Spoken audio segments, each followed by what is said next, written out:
Yeay. Oh jamaah. Yeay. Alhamdulillah. Kembali lagi di Islam itu Indah dan tema kita hari ini adalah masih mandang rendah amal orang lain. Tapi di sini jamaah yang di studio masih pada semangat kan belajarnya? Semangat kan? Masya Allah, semangat ya. Dan sebelum kita mendengar lagi tausiah dari guru-guru kita, ini ada tayangan lagi. Jangan puji amal diri sendiri. Wah kayaknya ini ada nasihat lagi nih dari guru kita. Kita lihat ya sama-sama. فلا تزكوا أنفسكم هو أعلم بمن اتقى أما نعلم في الآداب أن لا يثني الإنسان على شيء يخصه من كتابه ولا من علمه ولا من ولده ولا شيء من نحو ذلك وإنما جاء هذا الأدب لأن النفس تسترسل في مثل ذلك ويتشبث بها فيه من إرادة غير الله تعالى أو من العجب أو من الغرور. Jadi jangan memuji-muji amalan diri kita gitu ya. Betul. Nah ini masih relate juga Ustazah. Jadi emang benar bahwa Allah tuh telah membagi dan memberikan kemudahan pada setiap orang untuk beramal. Ya. Jadi kita nggak boleh meremehkan orang lain. Iya betul. Jadi, mohon penjelasannya Baik, Ustazah. terima kasih Kak Silakan. Ibel. Izin Ustaz Maulana, Ustaz Syam. Bismillah, walhamdulillah, wassalatu wassalamu ala rasulillah. Jamaah sekalian, alhamdulillah. Apabila kita diberikan oleh Allah Subhanahu wa taala keringanan langkah melangkah kebaikan, kemudian melakukan kebaikan, memandang yang baik-baik, mengucapkan kalimat-kalimat thayyibah, mohon maaf, dan juga hati kita rasanya senang, bersyukur dan mudah bersabar, itu kita bersyukurlah kepada Allah. Itu adalah yang Allah berikan kepada kita taufik wal hidayah. Tapi hati-hati, itu pun juga diantara bentuk ujian buat kita bahwasannya ada setan itu ketika menggoda seorang hamba, seorang manusia, pertama ia menguji untuk orang tersebut meninggalkan amalan dan melakukan kemaksiatan. Nah ini ujian pertama bagi setan, mengerjakan maksiat kemudian meninggalkan amalan, itu ujian bisikan tipu daya setan kepada manusia.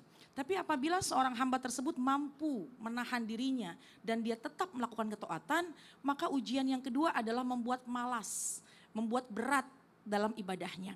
Tapi ketika seorang hamba tersebut mampu dalam melakukan kebaikan, amalan secara sungguh-sungguh, maka ujian yang ketiga buat kita yang digoda oleh setan adalah menjadikan kita ini yang sudah beramal, yang sudah melakukan kebaikan, merasa diri kita menjadi orang yang jauh lebih baik daripada orang lain. Naudzubillah min dzalik.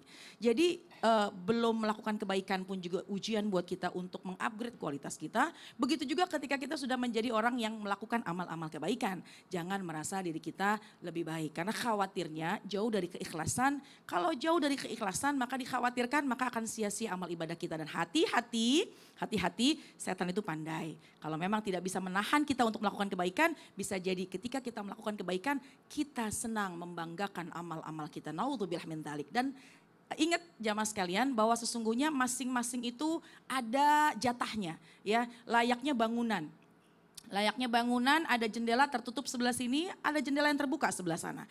Ada pintu yang terbuka sebelah sini, ada pintu juga yang terbuka sebelah sana. Terbuka dan tertutup. Seperti bangunan, mungkin ada seorang itu yang memang mudah melakukan ibadah sholatnya, tapi mungkin diuji dari puasanya. Ada orang yang mungkin mudah melakukan puasa sunnah, tapi mungkin agak sulit dalam dia melakukan sedekah. Karena jelas ini dalam sebuah syair ungkapan daripada ulama, Innallaha azza wa jalla. Sesungguhnya Allah azza wa jalla qassamul a'mal kama qassamul arzaq. Sesungguhnya Allah itu membagi amal ketaatan seseorang sebagaimana Allah pun membagi rezeki seseorang. Jadi sudah dalam porsi-porsinya. Jadi oleh karena itu kita yang alhamdulillah sudah memberikan semangat buat diri kita untuk mudah beramal. Ingat, jangan kita punya sifat ujub, jangan kita membanggakan diri kita sendiri. Dan juga PR kita, tugas kita ketika kita melihat ada orang lain yang mungkin belum melakukan amal sebaik kita. Belum rajin ngaji di majelis taklim, mungkin belum rajin puasa Senin Kemisnya, atau mungkin belum senang bersedekahnya. Ingat, kita nggak tahu apa yang ia lakukan. yang kita tidak ketahui, yang tidak kita lihat. Bisa jadi kita memandangnya kok jarang datang ke majelis taklim, tapi bisa jadi sholat tahajud yang gak pernah libur. Atau mungkin kita melihat kok pakaiannya belum sesempurna kita dalam menutup aurat, tapi bisa jadi dia menjadi anak yang berbakti kepada kedua orang tuanya. Jadi jangan pernah menilai orang lain dari luarnya saja, Dari karena hanya luarnya. Allah yang mengetahui segala-galanya. Betul. Apalagi tadi ya, mungkin Ustazah memuji-muji diri sendiri tuh bisa mengarah ke meremehkan orang lain Betul, jadinya. itu namanya sombong. Kalau sombong itu batarul hak, artinya menolak kebenaran bahwa saya yang lebih baik. Naudzubillah min dzalik. Nauzubillah. Terima kasih Ustazah Sama-sama. penjelasannya luar biasa. Nah sekarang Ibel mau ngasih kesempatan lagi untuk jamaah yang ada di studio untuk bertanya. Jadi kita masuk ke dalam segmen Tanya Dong Ustadz. Kami semua tanya dong Ustadz. Boleh yang mau bertanya silakan diangkat tangannya. Ini ibu cepet banget angkat tangannya nih ya, semangat banget kayaknya. Silakan ibu, mau bertanya apa? Assalamualaikum warahmatullahi wabarakatuh. Waalaikumsalam warahmatullahi wabarakatuh. Perkenalkan, nama saya Ibu Ida dari Majlis Taklim Al-Mukhlisin Cicurug, Sukabumi. Masya Allah, tepuk tangan dulu untuk Ibu Ida. Tanya dong Ustadz, izin bertanya untuk Ustadz Syam. Siap, mangga Bu. Apa benar kita tidak boleh meremehkan orang lain, meremehkan amal orang lain? Karena bisa jadi amalan yang dia tampakkan itu bisa jadi teguran ataupun hidayah dari Allah Subhanahu wa taala.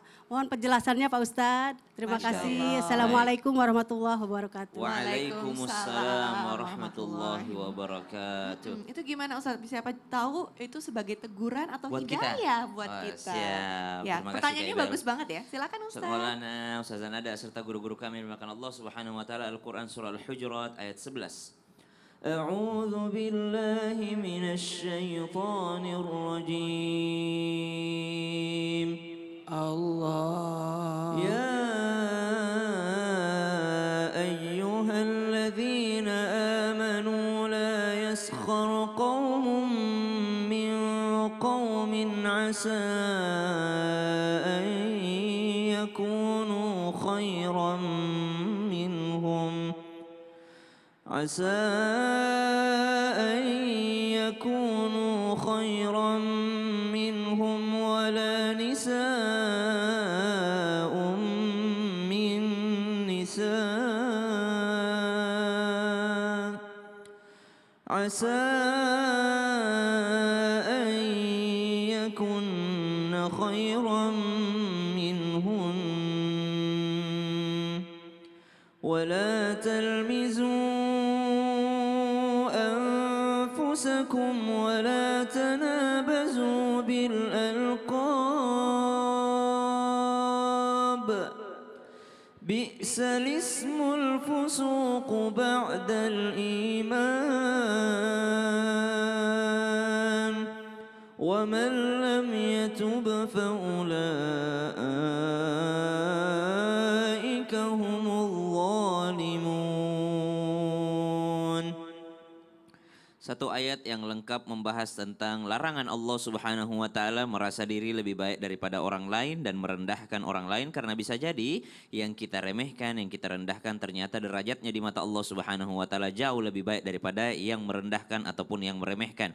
Tadi dijelaskan sedikit definisi sombong itu adalah batarul haq wa ghamtun nas, tidak mau menerima kebenaran. Orang yang tidak mau menerima kebenaran, tidak mau dinasehati, itu adalah orang sombong. Tapi orang yang susah dinasehati, dia mau menerima kebenaran tapi susah menerima kebenaran, itu ciri-ciri ada benih kesombongan dalam hatinya. Maka kalau kita sudah susah dinasehati, tidak senang dinasehati, maka hati-hati, bisa jadi benih itu bertumbuh semakin besar sehingga menjadikan hati ini sombong di hadapan Allah Subhanahu wa taala. Bagaimana ketika melihat amal orang lain? Maka yang pertama, jadikanlah tadi, pandanglah dia sebagai hidayah. Oh, ada orang dia pamer sedekahnya, jangan sampai ini teguran dari Allah karena saya kurang sedekah. Ada orang dia bikin walimatus safar, mau berangkat berangkat haji. Oh jangan sampai teguran dari Allah buat saya ini. Dia saja yang mungkin ekonominya lebih sedikit, lebih rendah dibanding saya bisa berangkat haji. Kenapa saya yang gajinya lebih banyak tidak berangkat haji? Teguran dari Allah, hidayah dari Allah untuk kita. Jangan kita senantiasa melihat amal orang lain, ria,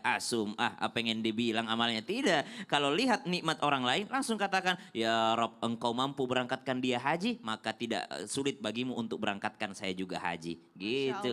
Engkau mampu membuat dia sedekah, maka tidak sulit bagimu untuk membuat saya juga jadi ahli sedekah. Jadi jangan malah diremehin, justru lihatnya sebagai teguran buat diri kita gitu ya. Dikit-dikit komen, ria pengen dibilang, pengen dikatain haji, jangan gitu. Itu hidayah buat kita. Siap. Terima kasih Ustadz, Masya Allah. Luar biasa sudah terjawab ya Bu ya. Wah ada lagi yang mau bertanya, kita ke sebelah sini mungkin. Ada yang mau bertanya? Silakan diangkat tangannya. Ibu, silakan. Boleh berdiri Bu? Pertanyaannya apa dan kepada siapa? Assalamualaikum warahmatullahi wabarakatuh. Waalaikumsalam warahmatullahi wabarakatuh. Perkenalkan nama saya Ibu Siti Karmini dari Majelis Taklim Al-Mukhlisin Cicurug Sukabumi. Tepuk tangan dulu untuk Ibu Siti. Masya Allah. Ibu mikirnya lebih dekat lagi mungkin. Ya. Izin bertanya sama Pak Ustadz Maulana. Nah loh. Silakan Ibu, ngadap ke sini. Ya, supaya lihat kamera. Saya mau bertanya Pak Ustadz. Iya. Kita kan nggak boleh ngeremehin orang lain. Iya. Tapi misalkan ada orang lain yang menasehati kita. Ada yang menasihati kita. Tapi dia nggak pernah sholat, apalagi beribadah. Apakah nasihatnya itu harus kita dengarkan Pak Ustadz? Oke. Mohon penjelasannya. Wassalamualaikum warahmatullahi wabarakatuh. Waalaikumsalam. Tuh kan ibunya jadi grogi banget Bu, tenang Bu. Nggak gigit kok Ustadznya Pak ya. Silakan. Terima kasih. Ustadz Ustazah Maulana. Nada, Ustazah. Bismillahirrahmanirrahim. Allahumma salli ala Sayyidina Muhammad wa ala Sayyidina Muhammad. Jangan pernah, maaf. Nih pelajaran besar buat kita. Jangan pernah menolak kebenaran dari manapun datangnya. Meskipun yang ceramah itu anak kecil. Mana kecil, pendek. Iya, lebih muda dari kita. Terima aja Bu. Ya, terimalah kebenaran kebaikan itu dari mana saja. Meskipun yang ceramah itu, yang memberikan nasihat itu anak-anak. Pernah dengar ceramah anak kecil, anak TK? Dengerin. Benar. Bahkan kita bisa belajar dari orang yang kemungkinan kita berkata, dia tidak pernah sholat. Tapi kan bisa jadi itu ada pembelajaran besar buat kita, untuk peringatan buat kita supaya kita bisa sadar. Karena hidayah itu bisa datang dari mana saja, betul tidak? Betul. Jangan lihat siapa yang berbicara, tapi apa yang dibicarakan. Bisa jadi itu adalah bentuk teguran dari Allah kepada kita lewat jalur orang yang kelihatannya maaf. Ada orang dibawa gangguan jiwa ODG apa? ODGJ. Tuh, dibawa gangguan jiwa. Nah, kayaknya sholat. Dengarin, walaupun yang nyampein itu kelihatannya ODGJ. Itulah. Jamaah. Oh jamaah.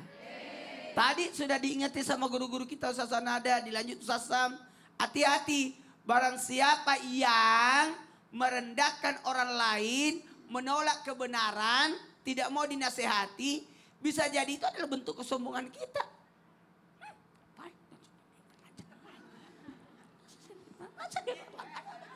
Saya lebih dulu, saya lebih tua, saya lebih haji, lalu saya lebih pintar. Gak bisa begitu. Oh gitu ya. Jadi siapapun itu yang Siapapun. menasehati, terima aja gitu Terima ya aja, Ustaz. walaupun kelihatannya dia tidak pernah sholat, bisa jadi dia sholat. Sholat tapi mungkin ngumpet kali ya. Terima kasih Ustadz Maulana. Ada lagi yang mau bertanya, silakan angkat tangannya. Izin ke sebelah sini dulu ya ibu-ibu ya. Ani, ibu silakan. Assalamualaikum warahmatullahi wabarakatuh.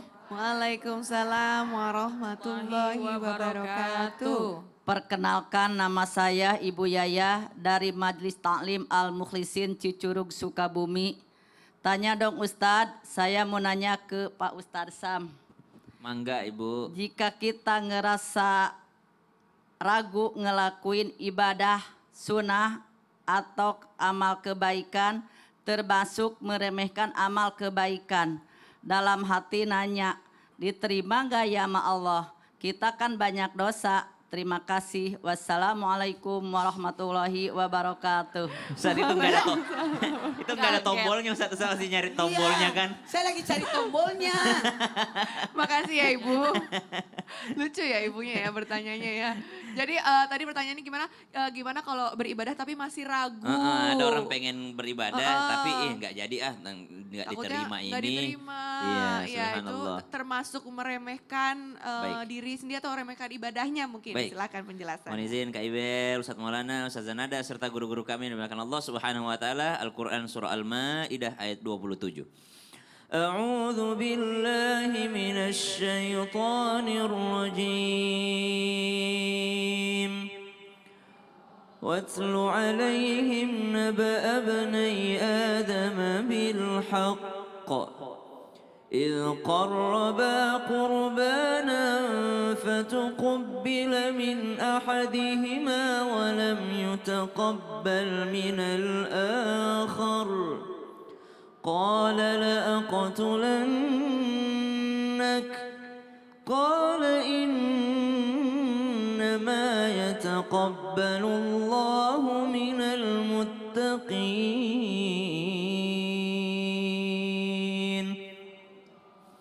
Dalam beragama kita dikasih dua modal oleh baginda Nabi Sallallahu Alaihi Wasallam. Apa itu? Ada khauf dan raja. Khauf itu adalah ada kekhawatiran. Raja itu ada harapan. Kalau khawatir mulu yang kita pakai dalam ibadah jadinya begitu tuh. Pengen beramal, tapi nanti tidak diterima. Pengen haji, aduh nanti tidak mabrur. Pengen sedekah, aduh nanti ria. Tidak jadi-jadi. Pengen sholat, aduh ini khaufnya doang yang dipakai. Ada juga roja, roja itu berharap.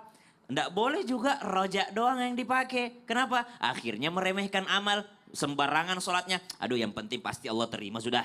Yang penting berangkat dulu lah. Yang penting sedekah dulu lah. Mau dari yang haram kayak mau dari apa kayak. Yang penting ini kan udah niatnya karena Allah. Yang penting sholat itu. Tapi dia tidak perhatikan bajunya. Tidak perhatikan tempat sholatnya. Dia tidak perhatikan rukun-rukunnya. Tidak perhatikan sunnah-sunnahnya. Kenapa? Dia terlalu besar harapannya. Yang penting ini kan Allah kan maha baik. Allah kan maha menerima taubat. Allah. Oh akhirnya terjadi dalam hal dia beribadah. Hanya ada harapan. Makanya dua ini. Ada khauf, ada roja. Ada dia rasa khawatir, ada rasa harapan. Keduanya digabungkan. Ada khawatir tidak diterima, akhirnya tidak sombong dengan amal ibadahnya. Bukan membuat dia tidak jadi beramal. Tetap beramal tapi tidak sombong dengan amalnya. Ada rojanya. Roja itu harapan. Ya Allah kalau bukan engkau yang menerima amalku siapa lagi. Gitu. Jadi di antara digabungin. keduanya. Iya, Jangan senantiasa terlalu memakai. santai, tapi jangan terlalu khawatir juga. Betul. Dua sayap ini beriringan. Harus seimbang ya. Siap. Terima kasih Sama-sama, Kak Ibel. Ustadz atas jawabannya. Nah sekarang pertanyaan terakhir.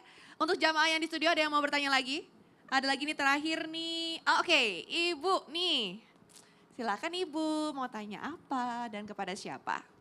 Assalamualaikum warahmatullahi wabarakatuh. Waalaikumsalam warahmatullahi wabarakatuh. Nama saya Ibu Indah dari Majelis Taklim Al-Mulisin Cicurug, Sukabumi. Tanya dong Ustadz. Boleh. Mau bertanya ke Ustazah Nada. Siap. Ustazah, bagaimana caranya yang terbaik dalam Islam untuk mengajak orang-orang yang belum tersentuh hatinya untuk berbuat kebaikan, amal kebaikan? Tolong penjelasannya. Ustazah, terima kasih. Assalamualaikum warahmatullahi wabarakatuh. Waalaikumsalam warahmatullahi wabarakatuh. Baik. Itu pertanyaannya bagus sih Ustazah. Masya Allah nih kayaknya ibu ini senang nih kalau berbagi, kalau menyampaikan ilmu gitu kali ya. Iya Masya Allah ya. Kadang kayak gitu Ustazah, jadi kita tuh takut-takut ngajakin orang kebaikan, tapi takutnya tuh dibilang sok suci lah atau sok baik. Iya. Nah silakan. Baik, terima kasih Kak Ibel dan izin guru-guruku Ustadz Syam dan Ustadz Maulana. Bismillah, walhamdulillah, wassalatu wassalamu ala rasulillah. Jamaah.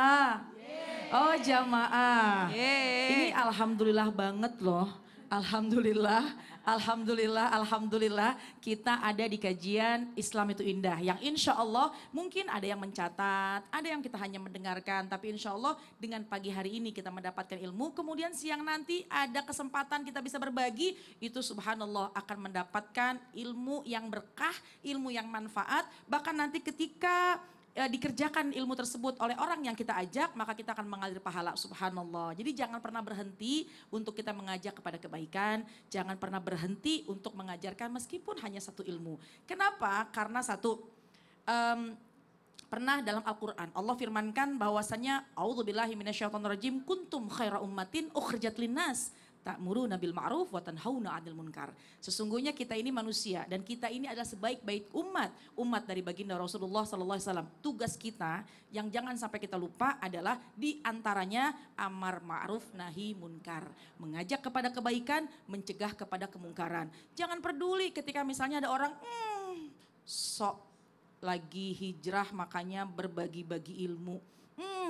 So alim dan lain sebagainya. Jangan kita pedulikan. Kenapa? Karena khawatirnya kita jadi berhenti untuk menjalankan pekerjaan, amalan yang sangat mulia dan bukankah amar ma'ruf nahi munkar adalah sebuah amalan yang dicontohkan oleh baginda Rasulullah sallallahu alaihi wasallam, berdakwah, menyampaikan, da'iyah itu adalah mengajak, ya. Tugasnya kita mengajak selalu dalam kebaikan untuk apakah dia mengerjakan ataukah dia akan melakukan atau bahkan dia melihat kita sebelah mata, itu nomor 2. Yang penting kita sudah mengajak. Lalu bagaimana ajakan yang sebaiknya kita lakukan supaya kita ini nggak kecil hati gitu ya.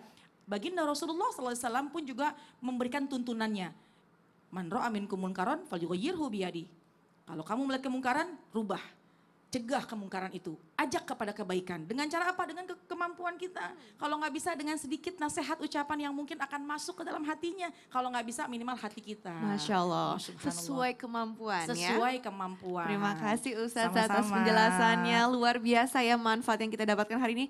Banyak banget ilmunya banyak, jadi jangan kemana-mana. Kita masih bahas banyak dengan guru-guru kita. Tetap di Islam itu Indah. Jamaah. Oh jamaah. Alhamdulillah.